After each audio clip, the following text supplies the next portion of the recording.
over INLA leader Dominic McGlinchey at the border when he was extradited to Northern Ireland. He said he had been subjected to vilification by Republicans in the aftermath of this. The tribunal heard testimony from RUC Staff Sergeant Alan Mains that Harry Breen had specifically named Owen Corrigan as a Garda about whom he was concerned. In a statement to Primetime, Owen Corrigan said the allegations against him of collusion were baseless and irresponsible. Mr. Corrigan said the allegations were particularly offensive and painful, considering that throughout the time of the Troubles in Northern Ireland, he stood up to the Provisional IRA, thoroughly investigated their crimes, and was responsible for bringing many members of the IRA to justice. Two other Gardaí who worked in Dundalk in 1989 also have legal representation at the tribunal. Former Garda Sergeant Finbar Hickey was jailed for 1 year by the Special Criminal Court in 2000 after he pleaded guilty to signing blank passport forms in the mid-1990s and stamping them with an official Garda stamp.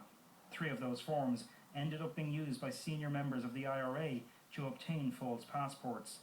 From the time of his arrest, Finbar Hickey maintained he did not know the passport forms he signed were to be used by the IRA and that he had no link with subversives. He told the Smithick Tribunal he signed the forms at the request of a retired colleague, former Sergeant Leo Colton. Mr. Colton has consistently denied this allegation and said so again at the Smithick Tribunal. Mr. Colton was never charged with any offence.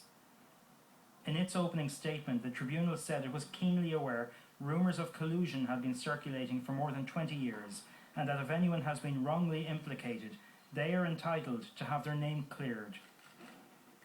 Over 132 days of public sittings, 198 people gave sworn evidence to the Smithick Tribunal. The IRA members who met the tribunal declined to give evidence under oath, but told the judge the killings of Harry Breen and Bob Buchanan were down to classic surveillance, and there was no assistance from any Garda. Classic surveillance?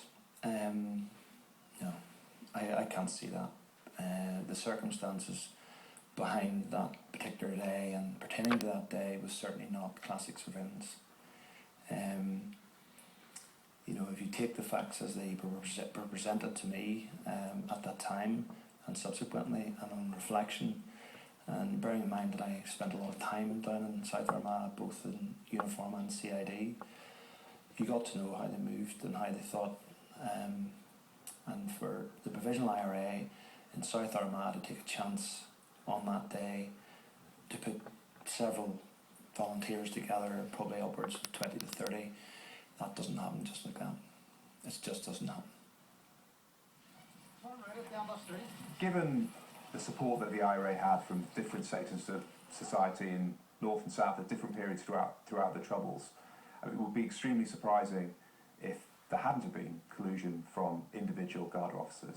And they were a highly accomplished guerrilla army who quite clearly needed to gather information in order to carry out their operations against a professional British Army in uniform. So they had people who worked for Customs and Excise, people who worked for British Telecom, people who worked for local councils, people who would dig the roads and put tarmac over command wires. So the IRA's sort of tentacles spread throughout society, and the police in any country is part of society, and so I never found it particularly surprising or even controversial, the idea that there would be some individuals who would have sympathies and would maybe act on those sympathies. In the last stages of the tribunal's public sittings, the PSNI brought forward dramatic new information which had been recently generated. It appeared people with knowledge were talking about the tribunal and its inquiries. From investigations into the ongoing activities of dissident Republicans, the PSNI's Chief of Intelligence, Assistant Chief Constable Drew Harris, said this information was reliable, accurate and of the moment. In relation to the murders of Harry Breen and Bob Buchanan, Drew Harris said there was information suggesting a Garda not before the tribunal and unnamed had possibly leaked information to the IRA.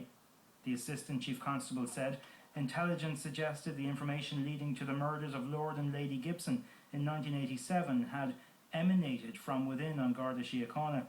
The Assistant Chief Constable said he was unable to give further information to the tribunal. The barrister for the Garda Commissioner criticised the bringing of such intelligence towards the end of the tribunal's work and said it had not been shared with An Garda Síochána. He said based on the totality of evidence before it, there was no evidence before the Smithwick Tribunal of any Garda collusion in the murders of Harry Breen and Bob Buchanan. So now it falls to Judge Smithwick to make his determination. He has until the 30th of November to submit his final report to government. This is perhaps the last public inquiry of its kind regarding the Troubles.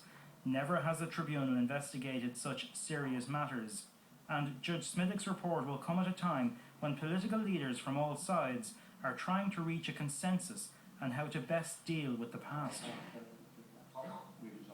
We as a family didn't call for the tribunal. My personal view at the time could have been we're probably a little bit in the political agenda here. I think the Irish government needs to address the concerns that we have in relation to allegations of collusion where it existed. One of the challenges that the judge has and his team is to ensure that this does not happen again, because it really has the potential of happening again. I hope that when the report is published, it will clear the air somewhat, particularly in relation to the allegation that there was a mole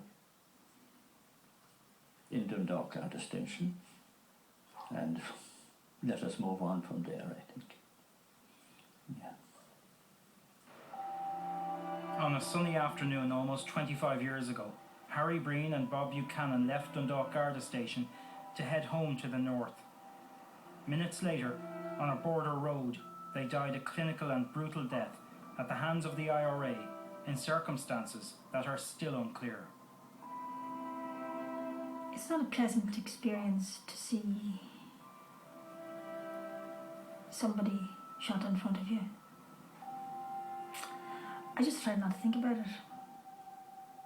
If I close my eyes, I can still see him lying on the road, in the middle of the road. Like even sitting now here, I can bring those up as clear as if they happened yesterday. The report was by Barry Cummins. Well, now tonight to rugby.